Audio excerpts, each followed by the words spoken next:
Amazing, amazing. We are back. And of course, as we promised, we are going to have a very pertinent conversation.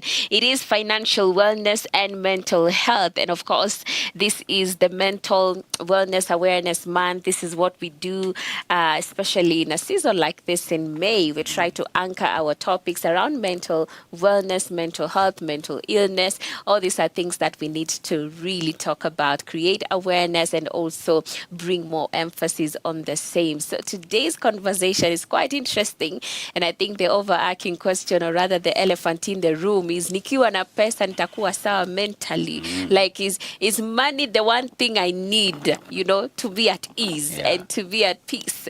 And I think our dear friend Pauline Kariuki will be helping us unpack this conversation today. So should you have any questions around this topic of financial wellness and mental health, please do send it our way. The number is 0708 222 323. We are also live on YouTube, and you can definitely share that link with a friend. So without much further ado, allow us to welcome our guests of the day today. Hi, Pauline. Hi. How are you doing this morning? I'm doing great and grateful for the blessing of a new day. That's amazing. Yeah. We are so happy to have you. Maybe you can just give an introduction to our viewers. All right. So my name is Pauline Kariuki. Okay. And I am a financial and planning and investment advisor. I'm also a mental health advocate. Wow. Besides that, I also train for corporates. Okay. Yes. So mental health is key because it touches on every element of our life. That's very true. The elephant in the room. And I asked you want Beatrice, to address it. Yeah, I want to address it. We start with that so that so that I'm at peace. Yes. Even as we go on with our conversation, Pauline, and welcome. Once I have money, wanasemanga ndio sabuni ya roho. Maji ni gani? Sabuni, maji wachana na maji. Tunaangalia sabuni kwanza. Exactly. So if I'm financially fit, I'm financially okay. Does that mean that hizi stress zingine zote I can be able now to maneuver? Not necessarily, but let's first put it into context. All right. When we speak about mental health, what do we really mean? Yeah. What is mental health, or what is mental well-being? And we say it is just your ability as an individual to be able to cope up with the stressors that come with life. Yeah. Because life, throws us very many stressors. That's true. So your ability to be able to cope up with those stressors, to work productively, and to be able to contribute to the society. Right. Okay. So that's what we say mental well-being is. So now there's the other part of the finances. The financial well-being, financial wellness, financial fitness, whichever way you look at it. Yeah. What does that look like? So financial well-being means that you also have the ability to manage your income, because what are you managing if you do not have an income? So it begins with the income, and also you're able to manage that money and the finances around there, and also how to multiply it, protect, and distribute it. Now to your question. Yes, so, thank you. Yes. Does it mean that when you have money or wealth, you will not have these mental issues? Not necessarily, and the reason is, even when you have this money, sometimes there are other factors that you will be encountering in your life that would be causing you to live an unhealthy and productive life. I'm sure you've seen people who are very wealthy, but still they are not very, happy, stable and comfortable in life. There could be issues to do with outside the finances because you have the money. Could be other family dynamics, could be health, could be, relationships, could be the economy, the business, so many other factors around that. So it doesn't really mean that you will be okay. Some people isolate when they have lots of money. Yeah. So that affects their social connections. And human beings, we are social beings. We are social beings. So, and we say that it's not about the money that you have, the amount of money that you have that determines your happiness. It is just how you manage yourself around the monies that you have or the finances that you have. There are people with a very low income and they're very happy with their lives. Yes, so it doesn't matter the money that you have. It's how you manage yourself. Okay. And what would you say is the correlation between finances, just generally, and mental well-being? There's a very big connection and correlation of the two aspects, money and mind. And I would look at it in two aspects. Aspect number one is on the money side. So when there is less money, of course, that affects an individual or an entrepreneur in many ways. You're not able to meet your day-to-day, conflicts in the family. Yes. There's a lot that comes around that. Then there's the other aspect of sometimes you may be going through your own mental health issues, which are not even related to finance. And that affects your cognitive ability to be able to make sound financial decisions. So there are two elements into the correlation. Okay. Yeah. All right. So many of us, we suffer silently, especially when we are facing financial challenges, financial problems. Why is that the case? And maybe because you have interacted with all sorts of people, why is that the case? You are right. Many people suffer silently. Many aspects to that. Number one, money conversations are not a norm. They're really not a norm. People will not just sit down and talk about money the way you'd sit down and talk about either your job or the weather or, the common conversations that we have. And that comes from somewhere. From the many people that have interacted with, they point back to the conversation of how was it growing up? And what did you hear about money? Were those conversations done in the family level? Yes. Now we move from the family level and go now to after you've left home, the social spaces, your education system, and so on and so forth. Money conversation is almost like a taboo. Why? True. Because it's personal. It's very, very personal. And for some people, they will suffer shame if maybe you do not have enough to give you a voice on the table to have those conversations. Some it's the culture that people are oriented in. There are some cultures where you cannot have a conversation about money. How do you sit and have a conversation even with your parents about money? I mean, some is religion. There are some religions where we will not speak about money. So there are very many factors that make people or contribute to people suffering in silence because of not having that ability to be able to speak, to have authentic conversations about money. However, that is changing. I have seen, I think because of a lot of financial education that has been happening in the last few years, a lot of that is changing now. All the way from family levels into the social spaces, into the workplaces. People now are becoming a bit more authentic in having this conversation, but there's still a long way to go. Financial literacy is still low in some spaces, and maybe that is also another major contributor as to why people do not have these conversations about money. But it is very important to have them. Yes, definitely. And you've mentioned something that I feel we also need to dive deeper into, and that is just about how we have grown up and our idea about money. And I think as we continue on in our adulthood, that has a big impact on how we view money.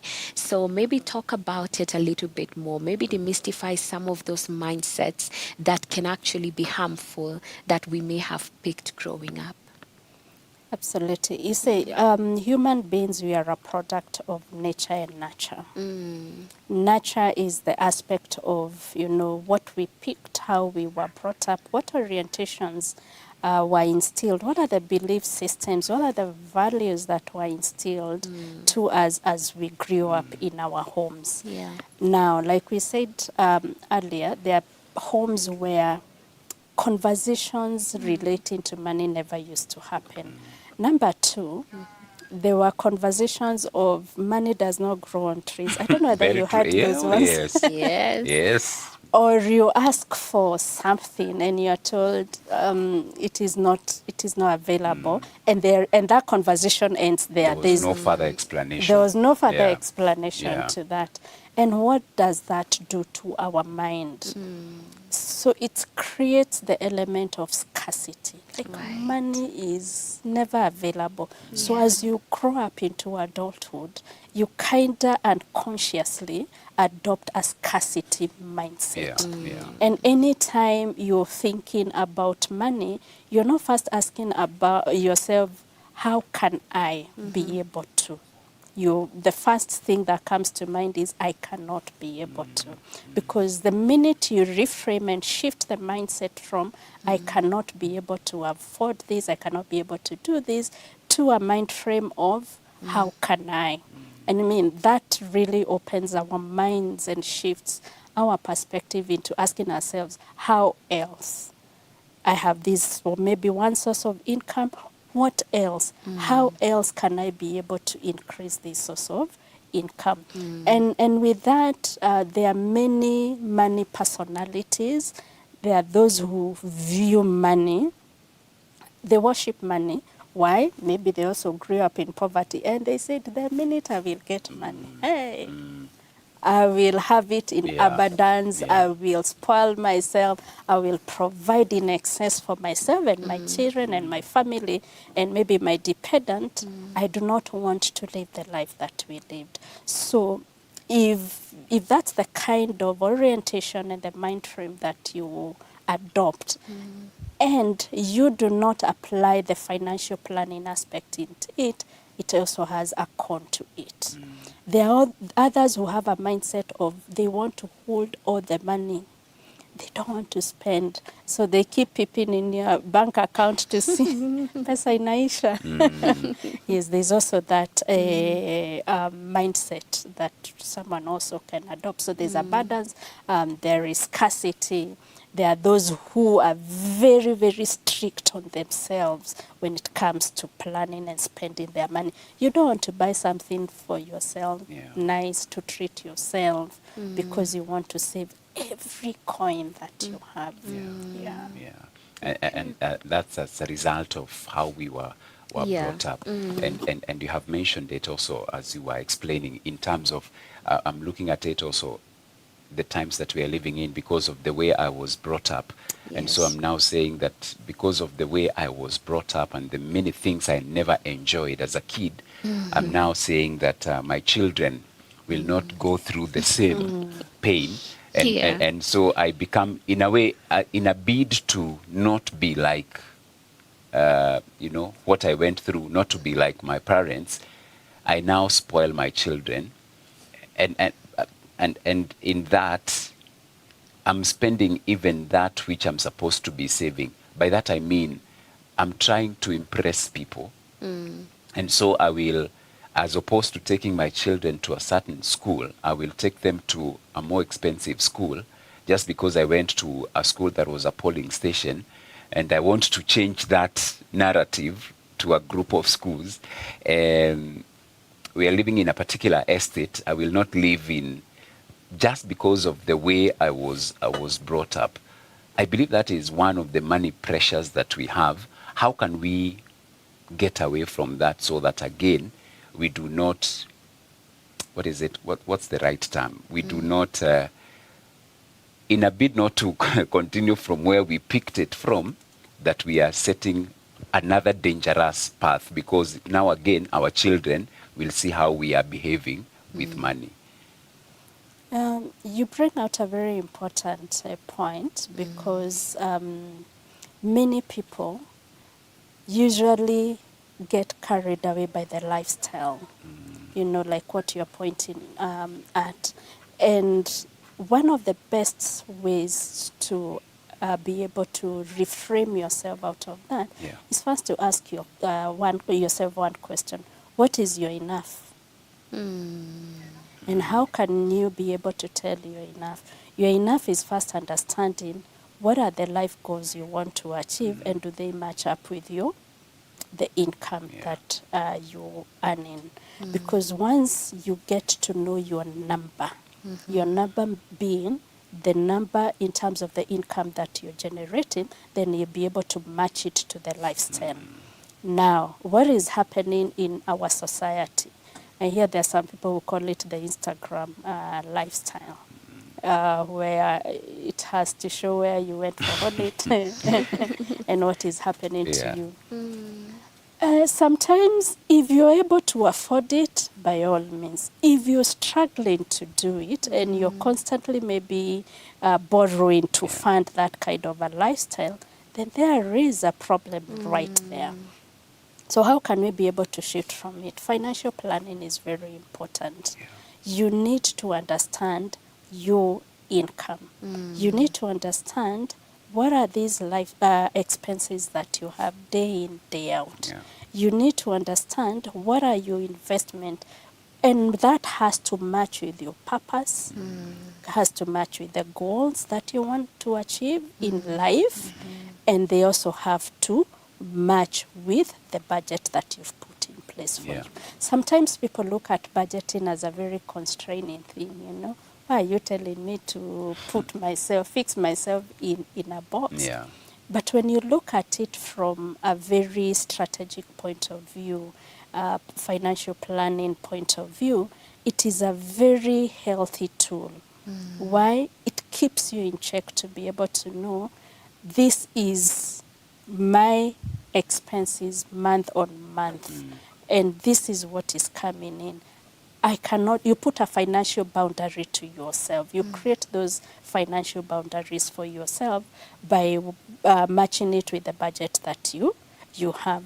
We've seen some people, out of what you have described, going into what we call the financial trauma, where you're not able to match up the schools, the lifestyle, and everything. And out of that, you're always on a rat race. You go to debt, you're always borrowing left, right, and center. You go for, your friends, the banks, the mobile loan, and everywhere else, just to match up with that. So we need to really understand our finances and have a proper financial plan and match that with your income. Wow, that's good. That's really good. I think the pressure is real. It's real. It's real. And people don't even care, impressing people that don't even care. Because they will never be fully satisfied. You can do everything to impress people, but at the end of the day, they don't even really truly care, and I think it touches a lot to the state of the heart as well. So I'm just thinking of a scenario where, whether you have it or you don't have it, as Paul said, the practice of contentment, the place of contentment, when it comes to mental wellness, because I think that's also a big part of it. What would you say to that? How can contentment actually help us to cultivate mental wellness when it comes to finances? It calls for a personal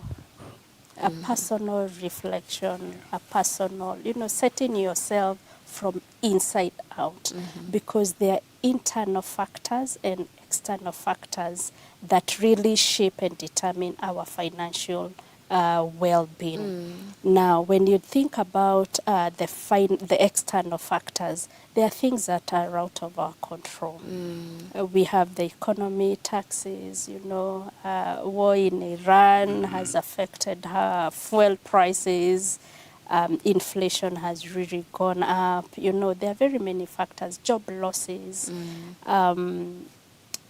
business losses. You know, there are very many external factors that can have a very big impact on your finances. Then there is the internal. The internal is where you ask yourself, what are the habits that you adopt as a person? What are the values that you carry? What are the behaviors that you have towards money? Now, if behaviors, if habits do not align again with your finances, then of course that will have a big problem. Now, contentment. What is contentment? Contentment is saying, I am okay with what I have. However, I would still want a better life, a healthier financial life. And what do I need to do to get to that financial? So you look at the external factors affecting your financial health. You look at your internal factors that are also affecting your financial health. Where do you create the balance? Say, for example, you lose your job. Do you have a shock absorber for that? What do we mean by a shock absorber for that? Is there an emergency fund that you have for yourself? Emergency funds are very important. I know that's a conversation we have across the financial spaces, the importance of a financial, but it is very, very important. And we don't have to start big, you can start small. Saving, depending on your income bracket, because that again determines how you create your emergency fund. Start small. If you cannot save your 20%, start by 10%. If you are daily income earner, weekly income earner, or a monthly income earner, there has to be a percent that you put aside every day. And that is what comes to offer you the safety nets in case of a rainy day that would happen. And so contentment has many facets into it. It is understanding your internal health, your internal ecosystem, and the external ecosystem, and creating a balance for that. Whether you have a lot, whether you have little, every money is important. Like we said from the beginning, it does not matter how much you have. What matters is how you're able to manage it, your ability to be able to control that.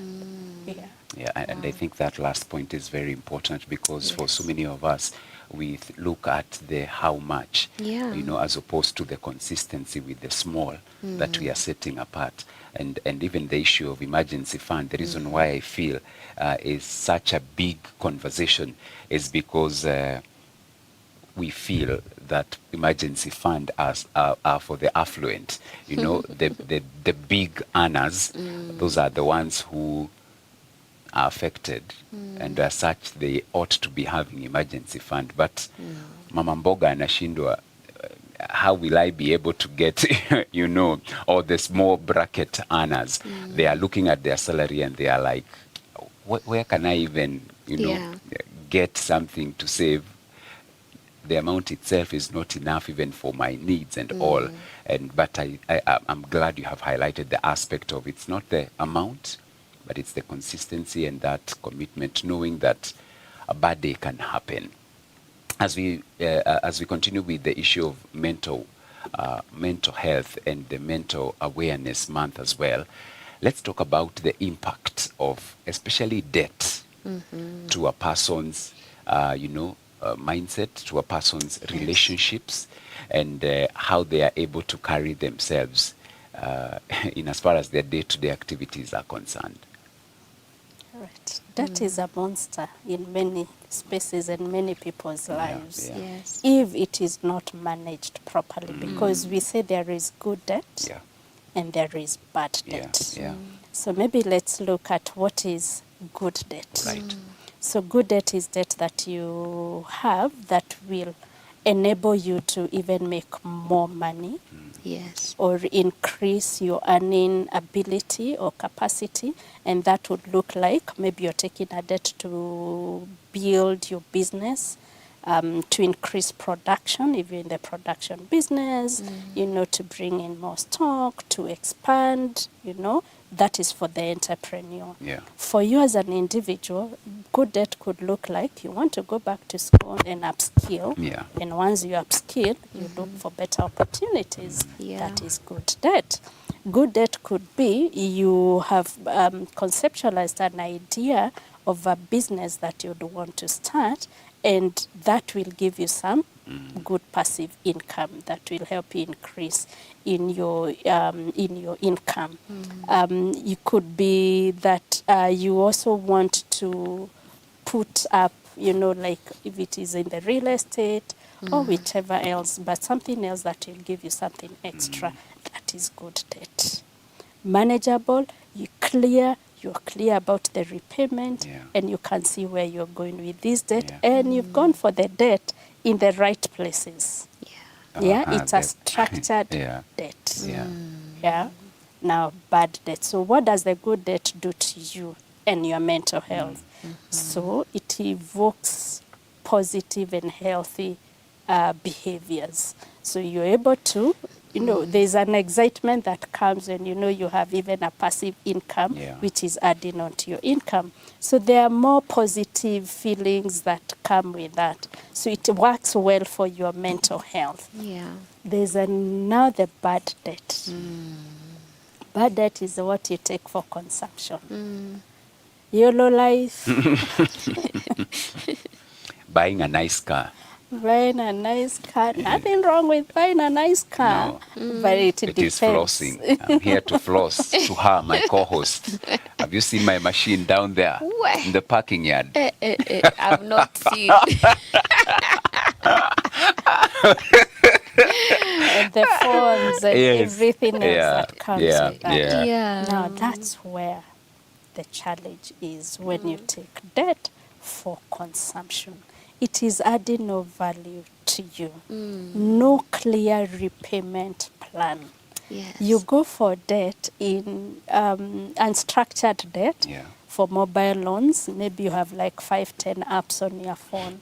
You pay this, you pick here, you pay the other one, and the interest rates are crazy. They are very, very high. So you are constantly under pressure, anxiety. You don't want to pick calls from your lenders. There's you even get into a depressive state because you're wondering, how do I meet these, repay these? There's another one calling you. You've taken debt from all your friends. You've gone to the bank. You've gone to your circle. You've gone to every other place that you can be able to take money. For what purpose? To fund a lifestyle, which is not healthy. So bad debt it's a serious issue in our society. And I think it speaks back to what we had mentioned, living life to impress others. Who you said don't care about you at the end of the day. So live within you and live within your means. Understand your why. Understand you're enough, and life will be better. But it's real. Debt is real. But also a reminder that if you're in debt, it's not all that bad. Please seek for help. You can go back to your lenders and just explain to them what's going on.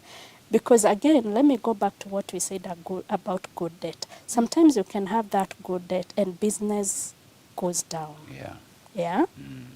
So effectively that gives you a lot of mental health issues. Go back to your lenders and negotiate with them. Then when you realize that debt is overtaking you, please don't take more debt. Don't dig a deeper hole than where you are. Stop at it. Those are just some of the small measures you can be able to take. Wow, that's amazing. And I think at this point we can take a little break just for a breather for you and also for our viewers. Thank you so much for giving us these amazing nuggets. We are indeed learning a lot, especially in this season of mental wellness awareness. So let's take a short break. We'll be back in a bit.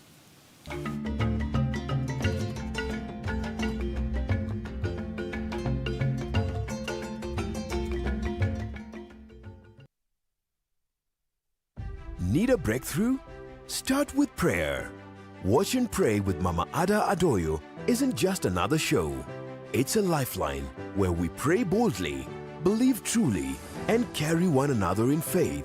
Join us every Monday evening from 8 to 9 p.m. only on Hope TV.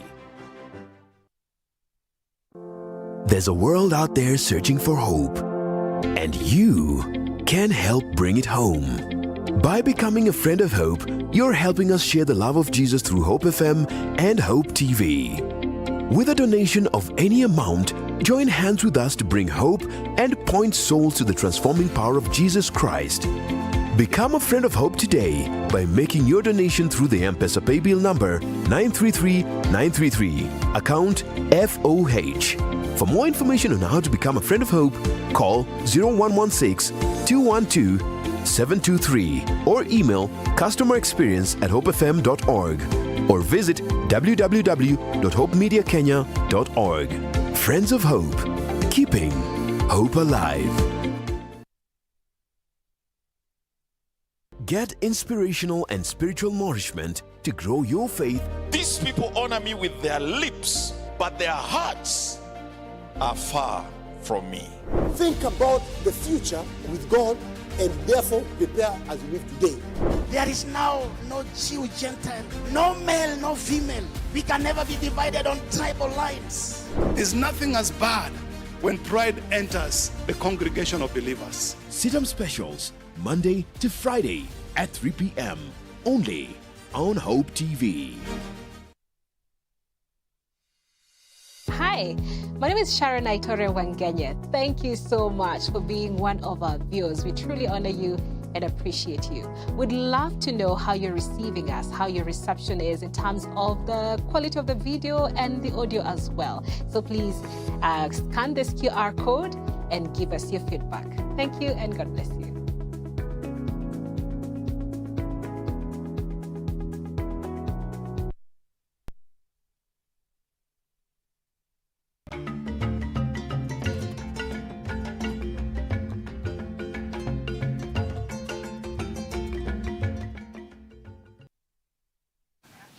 We are back, and now for the final leg of this wonderful conversation that we are having.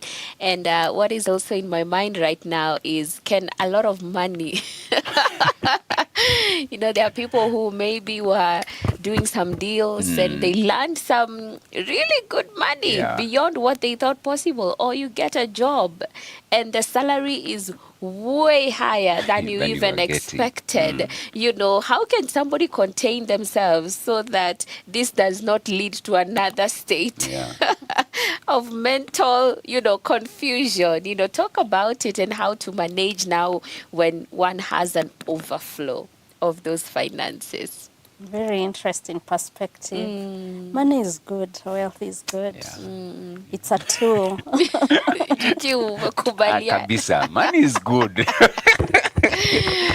Even the Bible talks about the same. So what does it say? It answereth. It answereth all things. Exactly. Carry on, sorry. And like we are saying, wealth is good also. But to answer your question, it all depends on what you do with that money that you've got, that big salary that you're earning, that big commission, that big business opportunity that has brought you a lot of money. Do you have a plan for it? Because when it finds you with no plan, money with no plan will go to any direction. Even the money you have in your pockets right now in your accounts, there's somebody who is already planning for it and wondering how to get it out of your pockets in many different ways. So the first thing is really to be able to have a structure for your money and a system for your money and a plan for it. So you have got into this job and your salary is 10 times X and you're moving from this grade to this grade. Do you have a plan that will be able to invest that money. And if you do not have a plan or you don't have plans, just put it maybe in a money market fund as you try to find solutions for it. Because there's a lot of excitement that comes with money. And you will find yourself on your way to Naivasha and many other destinations that you had not planned. Dubai. That you had not planned for it. So the first step is first putting it somewhere in an investment vehicle, in an investment solution, as you plan yourself, as you create those goals on how to invest, because investment is very important. Savings is key, but also investing is very, very important, because that's what helps us grow. Now, when you have a lot of money, sometimes people isolate, which can bring about mental health issues. And why is that? Some people will feel like, now if I start going back to the same spaces where I was operating, people may start having too many demands, darogo, and all those kind of things. And that has an impact on your social well-being. So a lot of money sometimes can cause some unpleasant mental health issues, but can also bring very good, can enhance your mental well-being, because it gives you peace, it gives you security, it gives you freedom to make choices, because money at the end of the day helps us make choices of life. That Dubai you want to go, well planned, even with a little, income, you can still be able to go. It all depends on how you have structured it. So wealth is not necessarily bad, it is good. It depends on how it is structured. Which systems have you put in place for yourself? Well, Pauline, if you would help us now, how do money problems affect relationships, and especially affect marriages and even families? Statistics speak a lot to that. Money is one of the biggest conflict source in the families, and a lot of divorces, separations occur because of one, communication. Communication tied to money. How are you communicating about money? How are you making money decisions? So, and it can also help improve families. So it's two-sided. With proper conversations and plans within a family setup, you can really do well and do great in a family. However, when you have a partner who is, maybe one of the partners is not very open to having money conversation because of many aspects that we have spoken to, the orientation that you have about money, the mindsets and all that, it can bring in a lot of family conflicts. So before you get to marriage, have serious money conversations. As you speak about the butterflies that you're feeling inside and the excitement, that have conversations of understand each other's money mindsets. What are the perspectives of each person regarding to money? How do you view investments? There are people who do not believe in investments. You need to understand your spouse or your partner before you get there. Do you have any debt that you're bringing along with you? List and do your debt portfolio, if any. What kind of lifestyle would you want in the family? What type of schools would you want us to take our children and the children come? Where would you want us to live? No, not living things by chance, discussing in everything about money before you get into marriage. When you get into marriage, supposing maybe you never had those money conversations, structure yourself such that you'll have a money date. A money date is where you go and review where you are at financially. If you're two income earners and two incomes are coming into the family, plan around that. Do we have to, will we have a joint account, and then each person will have their own individual, because we are still individuals at the end of the day. There are things you still need to do for your own self. Will we have a joint, or we will be doing money separately?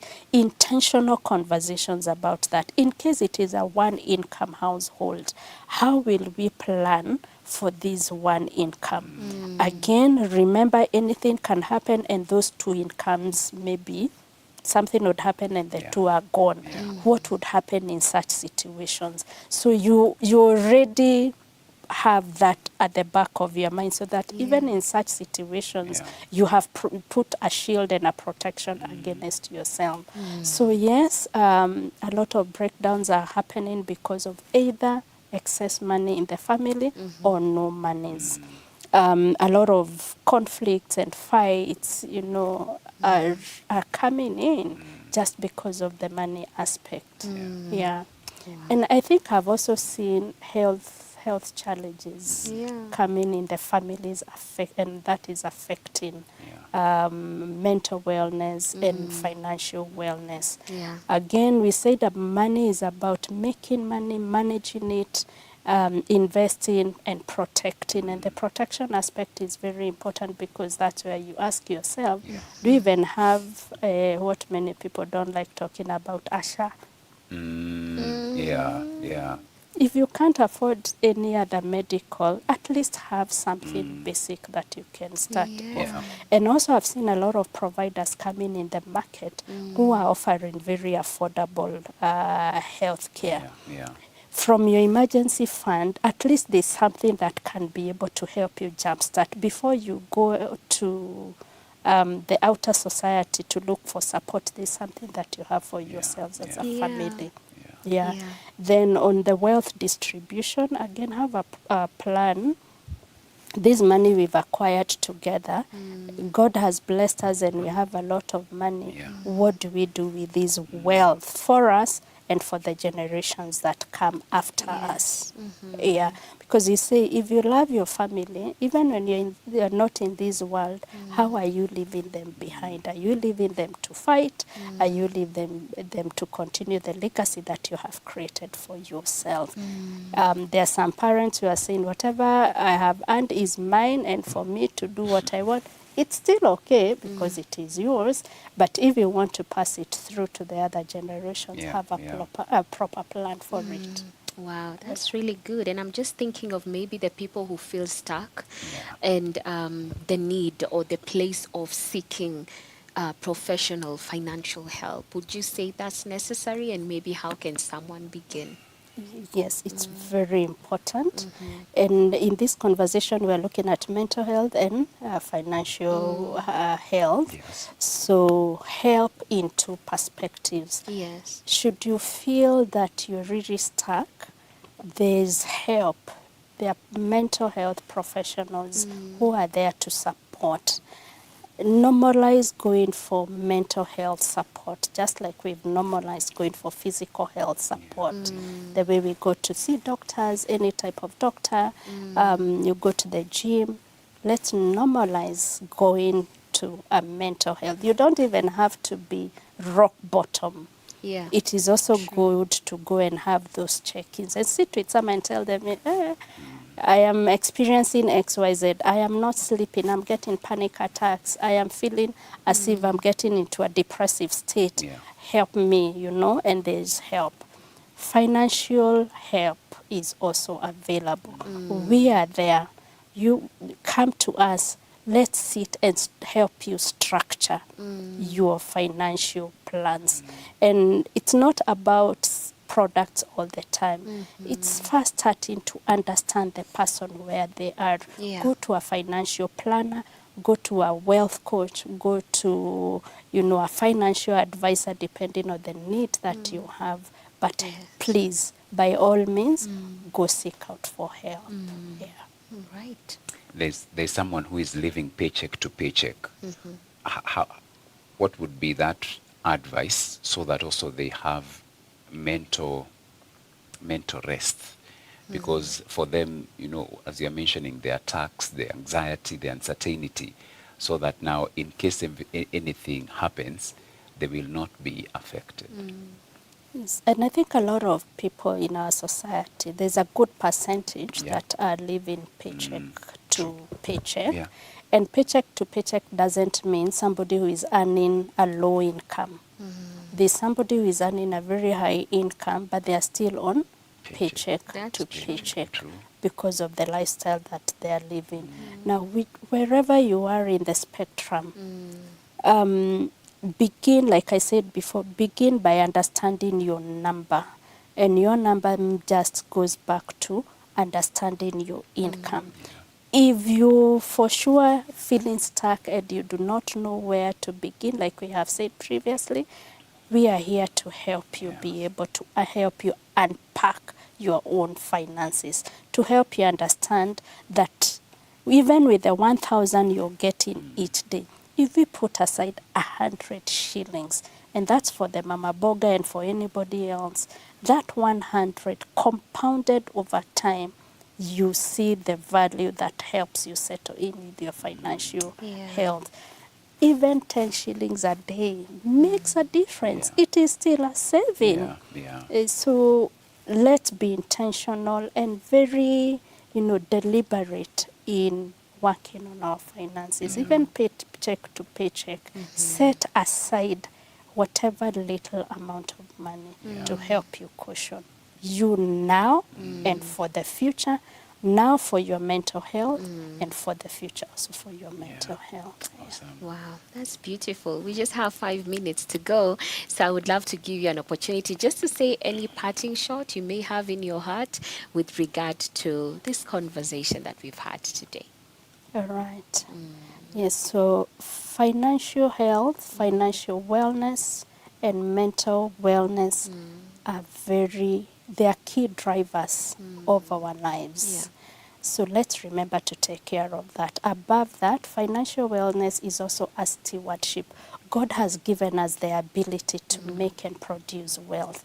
He's calling us to steward that wealth responsibly and faithfully. And the only way to do that is to apply the same principles that he has given us, which are in the Bible, which is our guide to be able to be responsible stewards. And remember, it is not about the amount of money that you have. It is about the habits that you form, that you take, that helps you plan for your finances. Don't die alone. We are here to support you. Thank you. And how can people get in touch with you, Pauline? All right. I'll give my contact. My phone number is 0722 677853. You can also visit us in our offices. We are along Thika Road in Nairobi for those who are in Nairobi. And you can also reach us through our email, which is info@corporatesolutions.com. Thank you. Thank you so much. We are in a better position than we were when we started.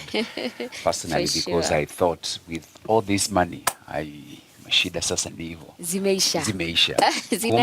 Kumbe ndio zinaanza. So thank you so much, Pauline, and we really appreciate your insights and also your knowledge on today's topic. So we appreciate. Thank you so much. Thank you too for having me in the show. Sana. And thank you for tuning in to today's episode. I believe that you are in a better position now. Whatever the amount you are earning, I know that you will now become a better steward of that which God has placed in your hands. God willing, we'll do this again tomorrow morning, same time, same place. My name is George Gishuru. Bye-bye for now. And my name is Beatrice Nudi. Have yourselves a blessed day.